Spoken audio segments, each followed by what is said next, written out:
ഇന്ന് ഞാൻ ഉണ്ടാക്കാൻ പോകുന്നത് ചപ്പാത്തിയും ഇസ്റ്റു ആണ്. 3 തരം കിഴങ്ങ് വർഗ്ഗം ഉപയോഗിച്ച് ഇസ്റ്റു ആണ്. മധുരക്കിഴങ്ങ്, കൊള്ളി, ചേമ്പ്. ഗോതമ്പ് ഇന്ന് പൊടിപ്പിക്കാൻ പരുവത്തിലായിട്ടുള്ള കേട്ടോ. അപ്പോൾ രാവിലെ ടെറസിൻ്റെ മുകളിൽ ഞാൻ ഉണക്കാട്ടുണ്ടാവുക. പ്രാവുകൾ വന്നിരിക്കുന്നു ഗോതമ്പ് തിന്നാൻ. പക്ഷേ ഗോതമ്പ് തിന്നാൻ പറ്റില്ല. ഞാൻ ഗോതമ്പ് ഉണക്കുന്ന രീതി ഇങ്ങനെയാണ്. അതായത് കോട്ടൻ്റെ തുണികൾ നമ്മൾ ഉണക്കിയെടുക്കുന്നു. അതായത് കോട്ടൻ്റെ തുണിയിൽ പരത്തി ഒരു സൈഡിൽ പകുതി സാരിയിൽ ഗോതമ്പ് പരത്തി മറ്റേ പകുതി അതിൻ്റെ മുകളിൽ കൂടെ ഇടും. അപ്പോൾ വെയിലും കൊള്ളും, ഗോതമ്പും ഉണങ്ങി കിട്ടും, പ്രാവുകൾക്കോ തിന്നാനും കിട്ടില്ല. അതാണ് കേട്ടോ എൻ്റെ ഐഡിയ. നല്ല പോലെ ഉണങ്ങിയിട്ടുണ്ട്.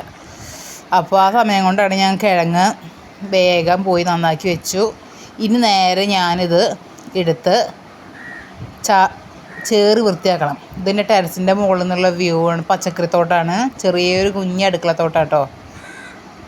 അങ്ങനെ ഗോതമ്പ് താഴെ എടുത്ത് കൊണ്ടുവന്നു. ഇനി ഇവനെ ഒന്ന് ചേറി പറക്കി വൃത്തിയാക്കണം.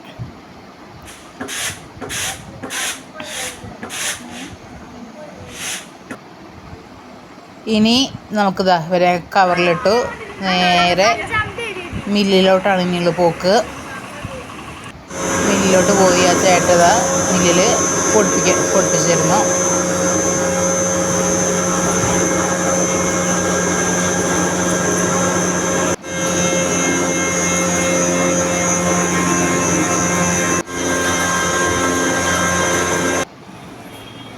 അങ്ങനെ പച്ചക്കറി കടയിലോട്ട് വന്നു.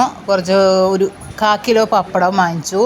1/2 കിലോ ചുവന്നുള്ളിയും വാങ്ങിക്കാൻ വേണ്ടിയിട്ട് ഷോപ്പിലേക്ക് വന്നു. ഞാൻ ലൂസായിട്ടാണ് പപ്പടം വാങ്ങിക്കുന്നത്. കാരണം നമ്മൾ പാക്കറ്റ് വാങ്ങിക്കുന്നതിനേക്കാൾ ലാഭമാട്ടോ ലൂസായിട്ട് വാങ്ങിക്കുന്നത്. എണ്ണം വളരെ കൂടുതലായിരിക്കും. ഒരു 20 രൂപ പപ്പടത്തിൽ ആകെ ഉണ്ടാവുക 9 പപ്പടമായിരിക്കും. ഇത് 250 ഗ്രാമിന് 45 രൂപ വരുന്നുണ്ട്. പക്ഷേ 39ഓളം പപ്പടം വരുന്നുണ്ട്.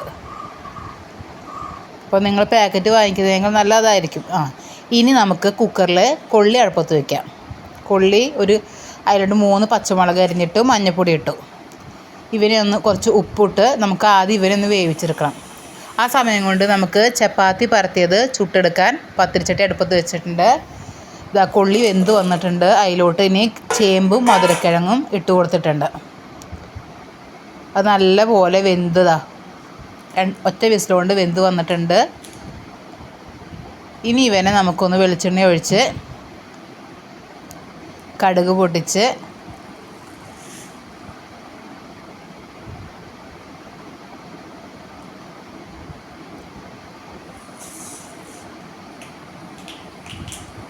കടുക് പൊട്ടി വരുമ്പോൾ വേപ്പിൻ്റെ ഇല കുറച്ച് കൂടുതൽ ഞാൻ ഇട്ട് കൊടുക്കുന്നുണ്ട് കേട്ടോ. വേപ്പിൻ്റെ ഇല ഫ്ലേവർക്ക് നല്ലോണം ഇഷ്ടമാണ്. അതുകൊണ്ട് ഞാൻ വേപ്പിൻ്റെ ഇല നാടൻ വേപ്പിൻ്റെ ഇലയാണ്, അതുകൊണ്ട് കൂടുതൽ ഞാൻ ഇട്ട് കൊടുക്കും.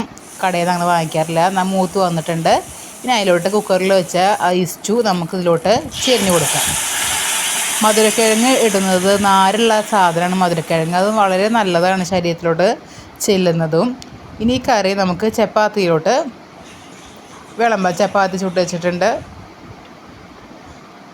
അങ്ങനെ ചപ്പാത്തി 3 ചപ്പാത്തി എടുത്തു. അതിലോട്ട് കുറച്ച് കറി എടുത്തു. എൻ്റെ ചാനൽ ഒന്ന് ഷെയർ ചെയ്യണേ, സബ്സ്ക്രൈബ് ചെയ്ത് ലൈക്ക് ചെയ്യണേ.